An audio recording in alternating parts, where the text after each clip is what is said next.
Over the past year, Claude completely took over the AI race, but the hype started fading away when people started getting this one message: your usage limits have been hit. In the beginning, you think, maybe I'm using Claude a little bit too much. I'll just wait a couple of hours and then go again. But by now, every time you send 2 or 3 messages, it feels like you hit the usage limits wall. And trust me, you're not the only one, because thousands of people have been complaining about this online. So in this video, I'm going to be sharing with you 10 ways in which you can reduce your Claude tokens usage so that you hit your limits a lot less. And if you don't believe me, have a look at Lead Landing, because I built this full application in just a couple of weeks using the Claude Pro plan.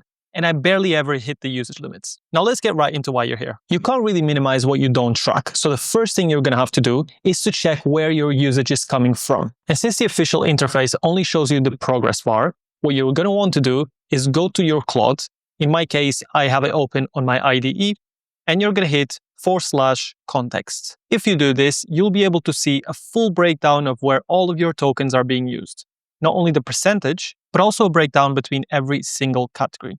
So you can see here, in my case, I've used 8% of my tokens, but I can see here the system prompt is taking 3.2%, MCP tools 13.4%, and so on and so forth. And if you scroll further down, you're able to see a further breakdown of each one of those token usage categories. So this is a really, really good place to start, because you want to try to roughly understand what is causing the biggest amount of usage. And if you're able to see that a lot of the usage is coming from something that you're not even using, well, you can just shut it down and reduce the amount of tokens being consumed. Now, on to the top 10 list. The first recommendation is to use the edit button for corrections.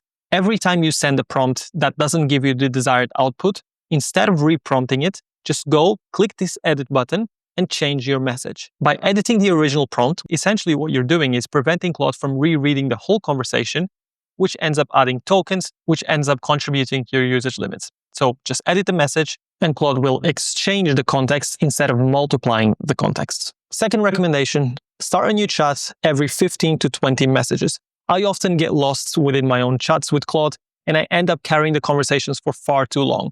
But the reality is that the longer the conversations, the more tokens you're going to be using, because Claude will be referring back to it over and over and over again. And that takes a lot of tokens. If you really need to access the context of that conversation, what I recommend you to do is to hit /compact. Claude will give you a summary of your conversation.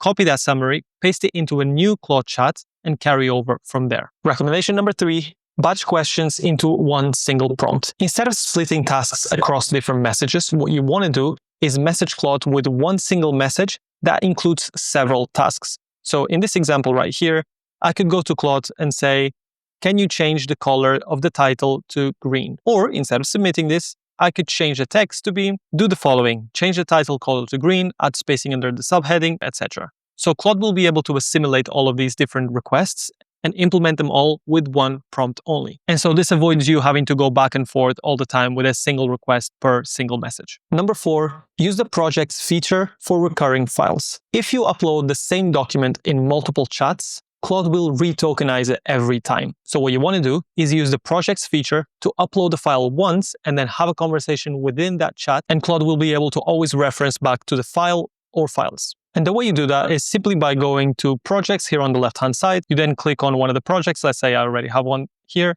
and you add the files right here. Number 5, set up memory and user preferences. So instead of starting every single conversation with Claude and giving a base prompt with instructions, what you want to do is go to settings, then under general, you'll find here instructions for Claude. And as you can see, the instructions that you set here will be applied to every conversation across chats and coworks. You can also go to capabilities, and under memory, you'll be able to see that you can adjust different settings based on your preferences, and those use more or less tokens depending on what you select. Recommendation number 6, turn off unused features. Features like connectors, web search, and explore mode add a lot of tokens to every response that you get from Claude. And sometimes you don't even need them. So make sure you go to settings and then capabilities and have a careful look at every setting that you have here, because it can be using a lot more tokens than you probably should. So for example, here under general, I made sure I selected load tools only when needed instead of tools already preloaded, because that uses a lot of tokens. Also here, for example, I don't need AI-powered artifacts because that also uses quite a lot. And if you go to connectors as well, that's another thing. Maybe you don't need 17 connectors if you don't use them on a regular basis. So you can just disable them. Number 7, use the Haiku model for simpler tasks. You're probably using Sonnet or even Opus for most of your tasks. But the reality is that sometimes when you have a simple request like writing a blog or analyzing a simple piece of information or making a small tweak to an element, you can probably use Haiku. But chances are you don't, because nobody wants to bother going and swapping the models inside of an existing conversation. But it's really, really easy to do. All you have to do is, if you're in the Claude app, you just click on this button and you can see Haiku right here. And if you're in an IDE with your Claude code, you can click on this button or hit /, and then you can select the effort level, which ultimately impacts the amount of tokens you're being used. So probably medium is all right. And you can switch the model to the appropriate one. But the crux of it is Haiku is the simplest model. It uses less tokens. Opus is the most complex model. It uses the most tokens. Sonnet kind of falls in between. If you have simple tasks, go for Haiku.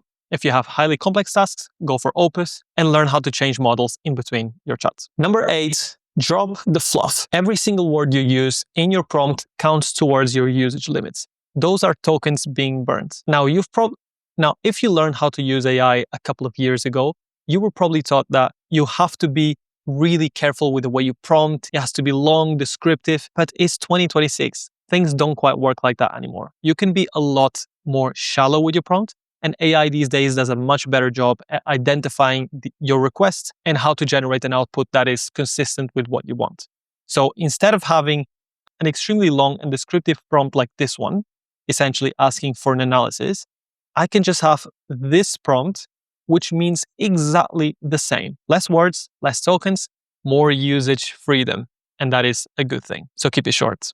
Recommendation number 9, spread your work across the 5-hour window. As you probably already know, Claude uses a 5-hour rolling window at all times. So work that you do at 9 a.m. counts towards a window that expires at 2 p.m. And normally what people tend to do is assign blocks of time where they do this one task. So within these 2 hours, I'm going to do all of the coding for the day. If you want to play by the Claude rules, you don't really want to do that. You want to spread out your coding work throughout the day, or your creative work that uses Claude quite a lot throughout the day.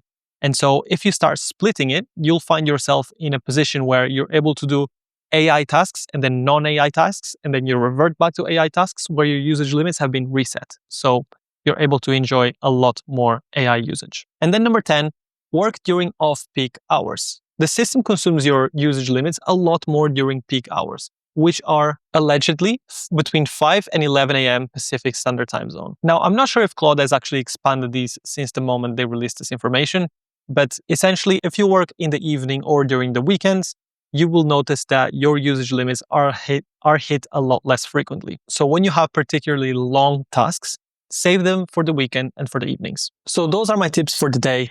If you know of any more tricks that helps contain Claude's usage limits, drop them down in the comments below. I'd love to hear your thoughts. And if you need help with your Claude project, reach out to me via the link in the description or by reaching out via my website, sellingwithnas.com. Thank you so much for watching, and I'll see you in my next video.